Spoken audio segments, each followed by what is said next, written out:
Hey y'all, happy Tuesday. Tack för sist, välkommen tillbaka.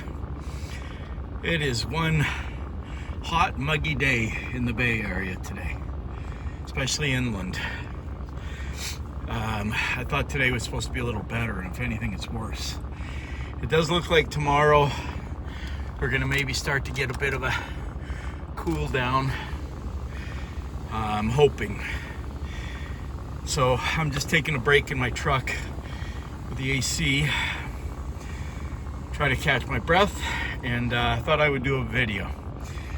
This is something I've talked about before, but I wanted to go into a little more detail. I more skimmed the outskirts of the subject, and I'm coming specifically from the point of view as an ex-Mormon, grew up in the Mormon Church.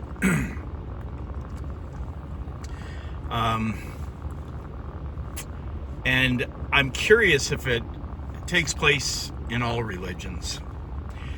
And that's the fact that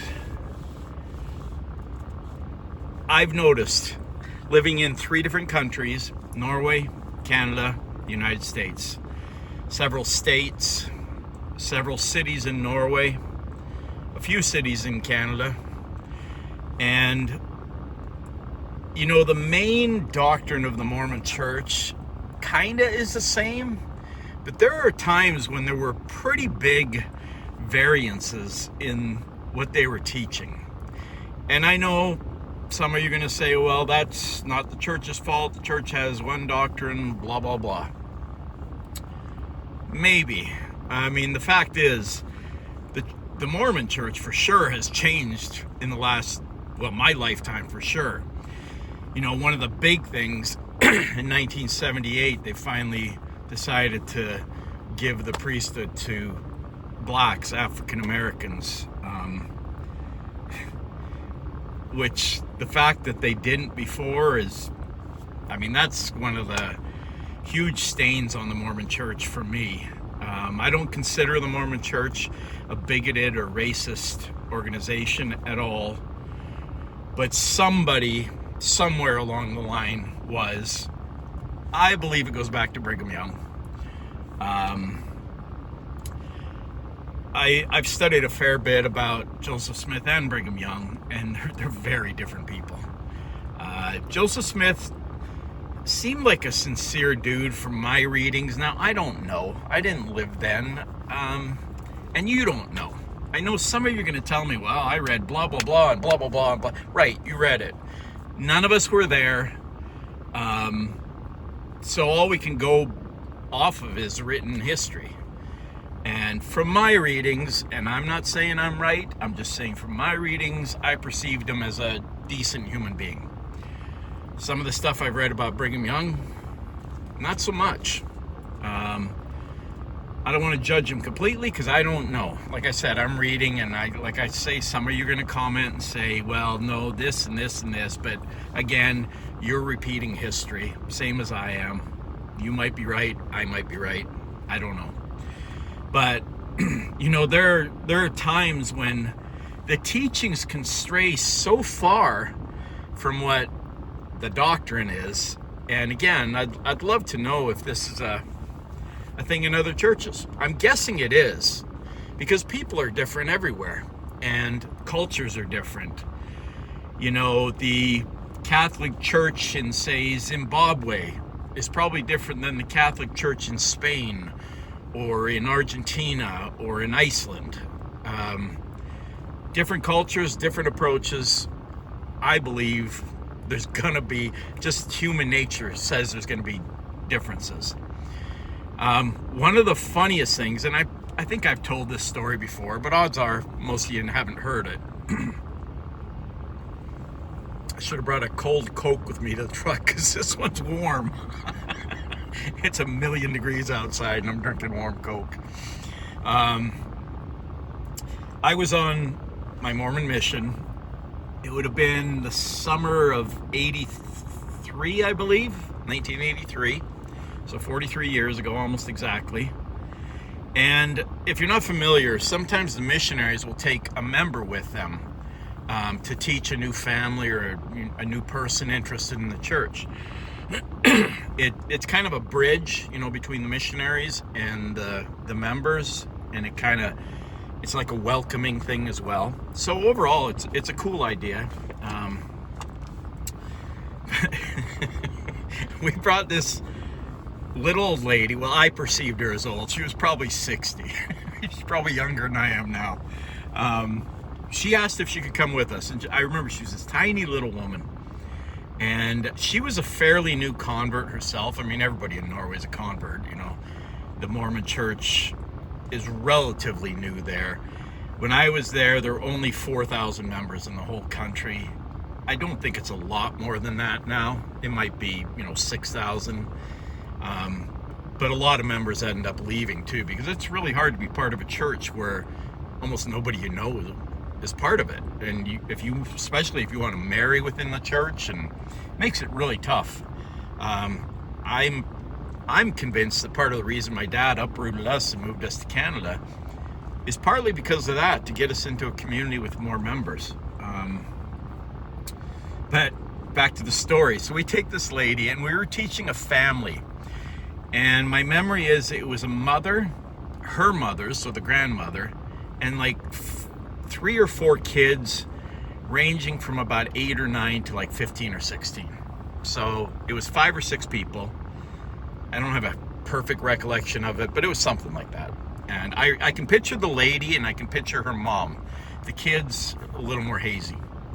And it was probably our second or third lesson that we were teaching them. And if you're not familiar, I don't know how it is now, but 40 years ago, you'd go to the MTC, the Missionary Training Center, and I believe there were 12 or 13 discussions, kind of basic lessons that you would teach new people. You'd start with one and work your way through whatever it was, 12, 13, 11, whatever it was. And we were on like number 3 or 4 when this member lady wanted to come with us. And we were talking about Joseph Smith finding the golden plates, which, supposedly he translated the Book of Mormon from, with the Urim and Thummim, which I'm not going to get into that here. You can research that if you want. It's kind of a crazy story on its own. So we were kind of talking about that, and we were getting into it, and it was kind of not like serious discussion, but it was kind of a deeper, we're starting to get into the nitty gritty, because we talked to them 2 or 3 times already.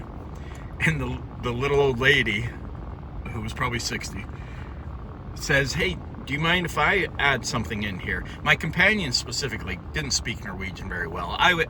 By this point, I was fluent, but he wasn't great at it. And so he struggled some, and she says, "Can I add something here?" And we're like, "Of course, that's why you're here." And it took me probably a full minute to cut her off, because I was just so flabbergasted by what she was about to say. I wish I could remember the exact wording, but essentially what she said was that aliens came down, not angels, aliens came down somewhere. There was a lost in translation for her somewhere there.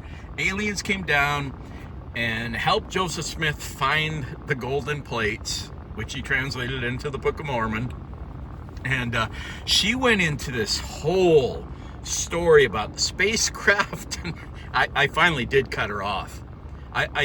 You could see the lady and her mom, the grandma, were just like, what crazy cult did we get involved with here? And I watched their expression. I didn't want to be rude, but I was like, look, I got to cut you off here.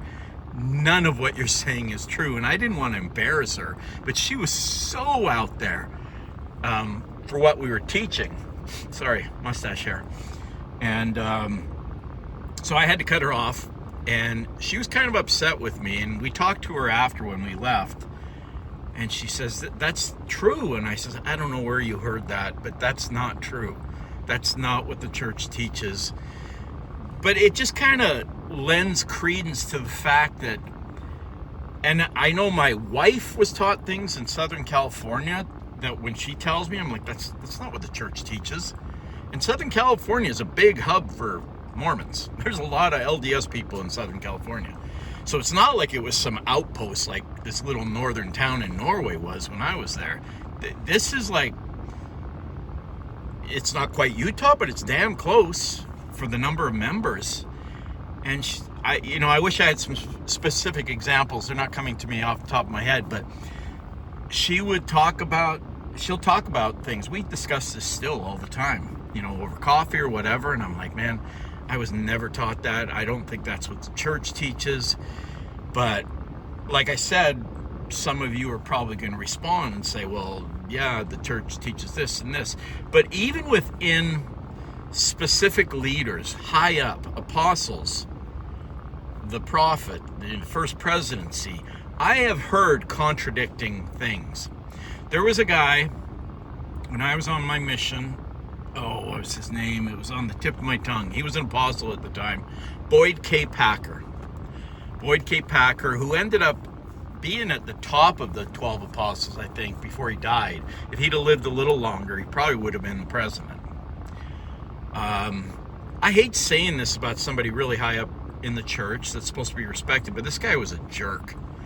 He talked to some of us missionaries, like a big group of us, 30 or 40 of us, and just belittled us for the way we talk. Like, a big thing when I was on my mission was your companion, if you liked him, he was a stud. My companion's a stud. It was kind of the vernacular of the 80s. And boy, did he rip us a new one on that.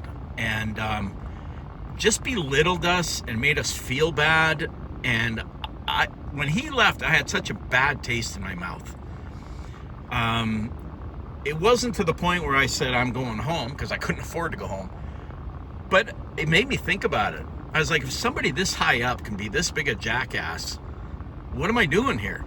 Now, on the other hand, Thomas Monson, who I met with one-on-one, who ended up being the president/prophet of the church, he died several years back. One of the nicest human beings I have ever met in my life.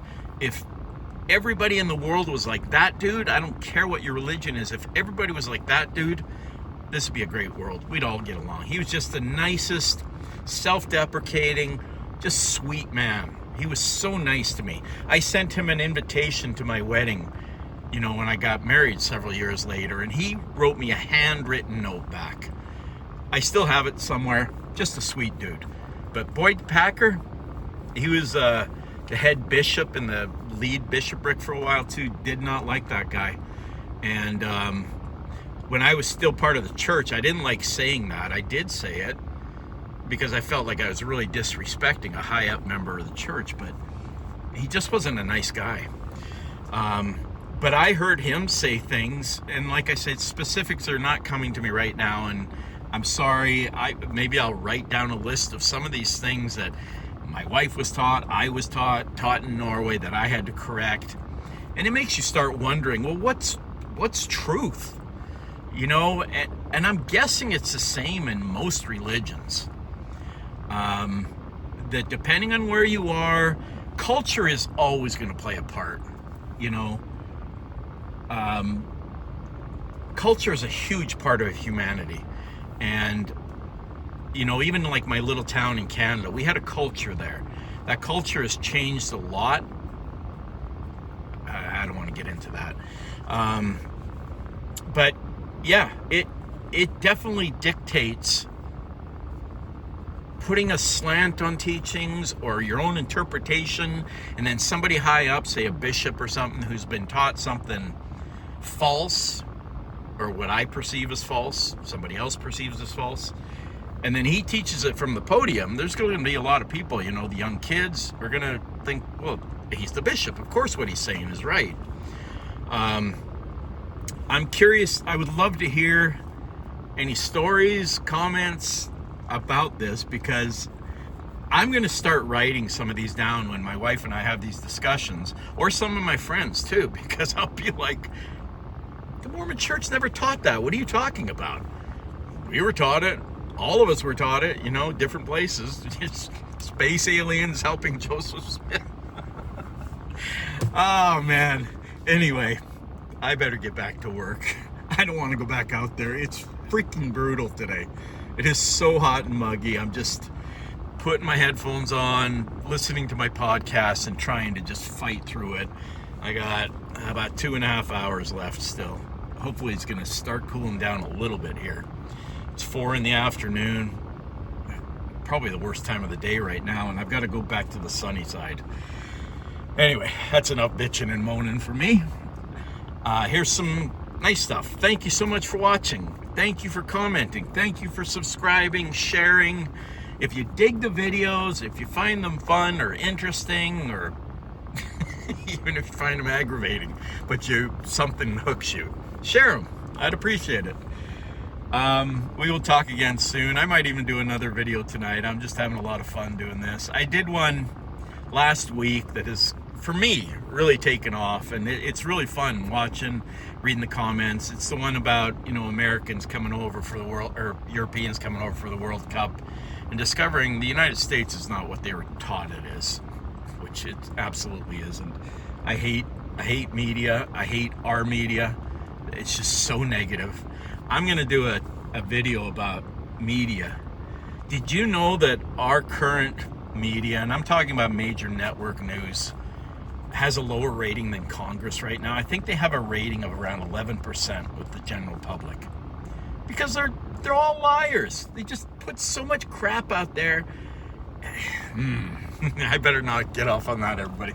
So we will talk. Maybe I'll do that tonight after a freaking cold shower. Oh, I wish it was Friday, because I would drink about 5 cold beers, but I wait for the weekends. So have a great night, afternoon, wherever you are. It's 4 o'clock on the West Coast. Tuesday, what is it, July 14th? I think that's right. I got about a week and a half, maybe 2 weeks before I get to go home again. So have a great one, everybody. Tack för den gång. Vi snackas igen snart. Allt för Norge. Again, I gotta say, I'm so proud of our boys in Norway. That was an amazing World Cup appearance. I had so much fun. Brought me back to soccer. Peace. Love.